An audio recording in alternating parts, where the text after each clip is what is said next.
Apa benar dalam agama Islam ada pembagian syariat, ma'rifat, tarekat, hakikat? Itu semua, Pak, tidak ada dalilnya. Yang Rasulullah SAW bagi kepada kita hanya 3, Islam, iman, ihsan. Adapun pembagian syariat, ma'rifat, tarekat, hakikat, ini adanya hanya dalam dunia sufi.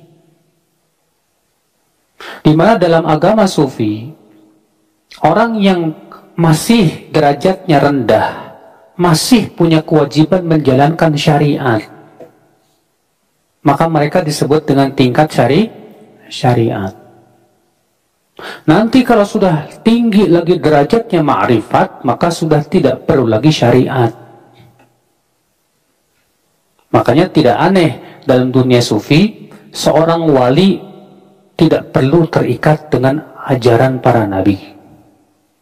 Karena dalam dunia sufi yang ekstrim, mereka punya keyakinan bahwa wali lebih tinggi dari nabi. Sampai-sampai ya, pentolan sufi yang bernama Abul Bistom berkata, maqamun nubuwati fil barzakhi fuwaiqar rasuli wa dunal wali.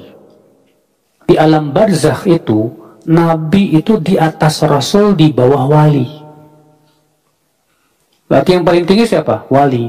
Di bawahnya wali, nabi. Di bawah nabi siapa? Rasul. Ini jelas kesesatan yang nyata. Kita Ahlussunnah punya keyakinan yang paling tinggi siapa? Rasul. Di bawah Rasul siapa? Nabi. Di bawah nabi berapa? Dan kewajiban wali mengikuti syariat nabi. Sama mereka dibalikkan. Makanya dalam dunia sufi, Pak, kalau antum lihat di YouTube ya, orang agak sedeng dikit udah dianggap mau jadi wali ini. Disebut dengan wali majdud. Ya. Jadi menurut orang sufi itu, di antara tanda mau jadi wali itu sedeng dulu. Makanya Syekhul Islam Taimiyah membuat sebuah buku yang berjudul Auliyaullah laisu bimajanin. Wali-wali Allah bukan orang gila. Itu sebab Imam Ibn Taimiyah menulis buku itu. Iya. Antum tahu di antara kutubnya para wali itu yang mereka anggap sebagai tingkat derajat paling tinggi, di antara siapa? Ahmad Al-Badawi. Said Badawi ini disebutkan oleh Al-Hafidh Al-Dhahabi dalam Syiar A'lamun Nubala. Ya, ketika menyebutkan tentang biografinya siapa Ahmad Al-Badawi, kata beliau tidak dikenal. Cuma waktu itu dia pernah sholat tanpa wudhu. Gara-gara itu dia dianggap ini jangan-jangan wali. Mengerikan, Pak. Iya. Dan untuk sampai derajat wali dalam dunia sufi itu ada ya ibadah-ibadah tertentu, Pak, dengan menyiksa diri. Makanya, akhi, ya, ini semua bukan dari ajaran Rasulullah dan para sahabatnya. Rasulullah SAW manusia yang paling tinggi derajatnya, sholatnya luar biasa. Tunduk dan patuhnya kepada Allah luar biasa. Para sahabat demikian. Ya, nah ini akhwan Islam. Ada, itu istilah. Ya, syariat itu ada. Kalau nggak ada syariat, bagaimana kita ibadah? Ya, ada syariat. Syariat itu cara ibadah. Syara'a lakum minad dini, ya? Kami telah syariatkan dalam agama. Ma wassa bihi Nuh, yang telah kami wasiatkan kepada Nuh, serta juga nabi-nabi yang lainnya. Di teman-teman sekalian, din agamanya, syariat, cara mengerjakan isi agamanya. Syariat itu asal dari kata syara', artinya jalan, jalan menuju Allah. Apa bentuk syariat? Syariat itu bentuknya ibadah. Ilmunya disebut dengan fiqih. Jadi ketika Allah menetapkan agama, Quran surah 3 ayat 19, Inna dina indallahil Islam. Ya, agama yang diridhai oleh Allah itu cuma Islam. Kemudian memberi jalan bagaimana berislam yang baik, maka diberikan jalan dengan jalan syariat. Syariat itu isinya ibadah.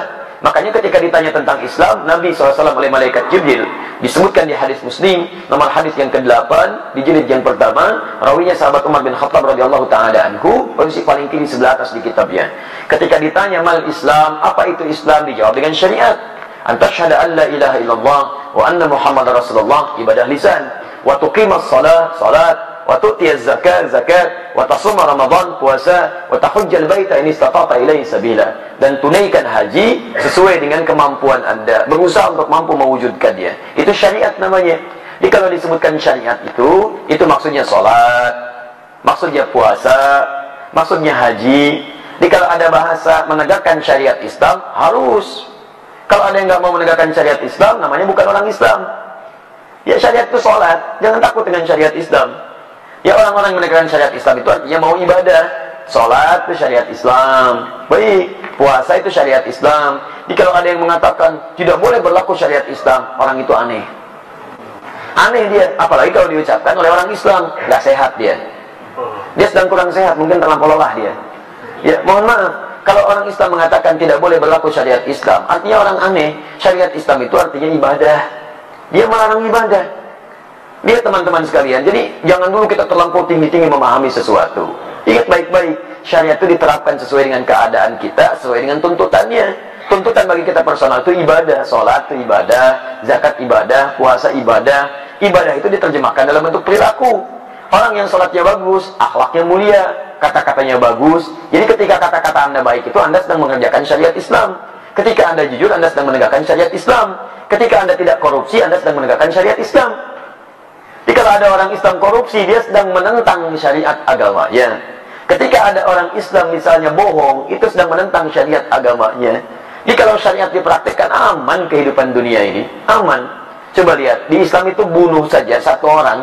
Kata Al-Quran, lihat ya, Quran surah misalnya. Kita ambil Quran surah keempat An-Nisa dari ayat 92. Bahkan 90 sampai 92-nya. Itu kalau orang paham baca ayat ini, maaf ya, lihat baik-baik.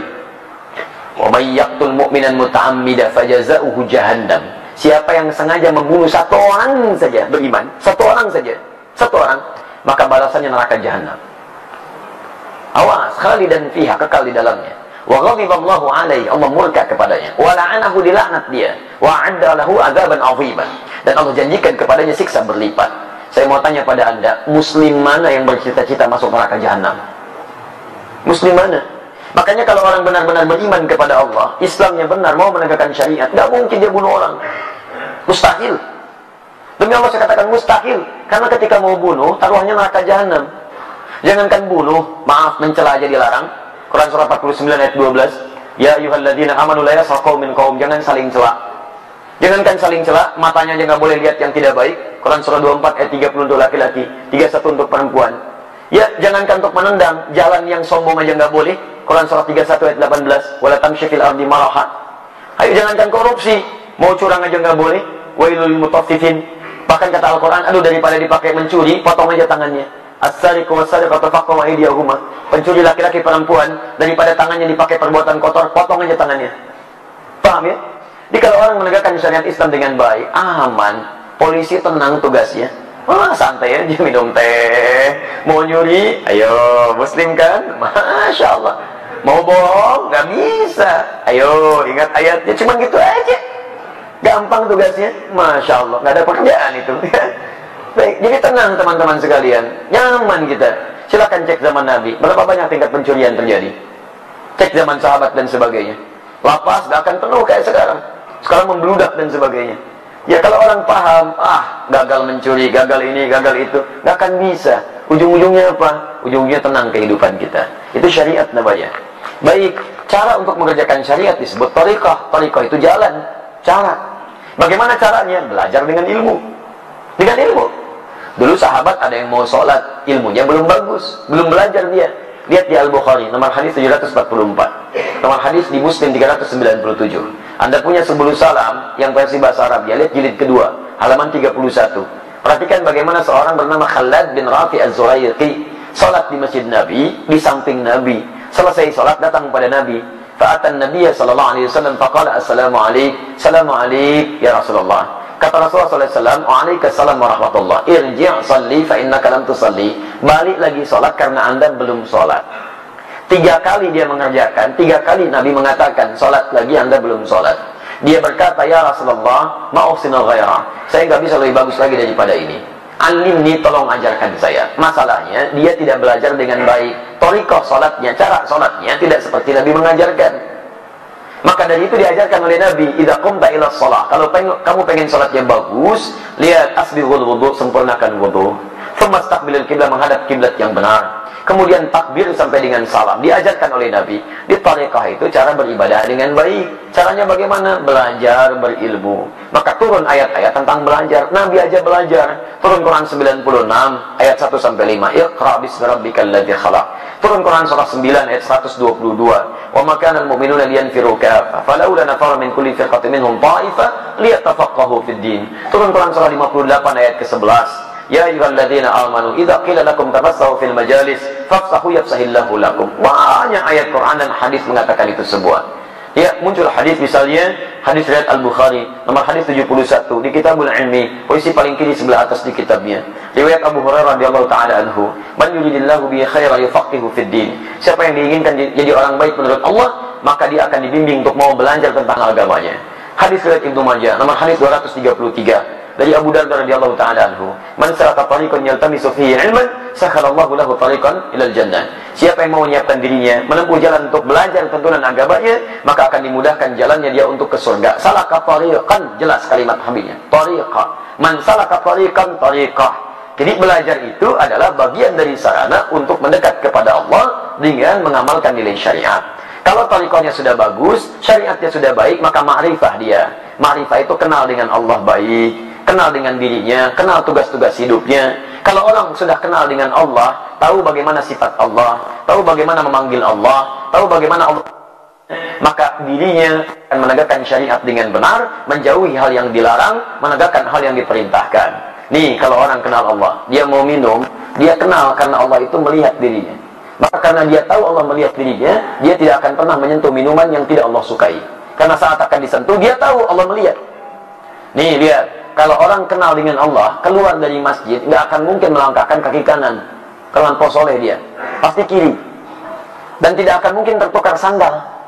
Karena ketika akan dipakai, dia tahu Allah tidak ridha dengan menggunakan hal yang tidak Allah sukai.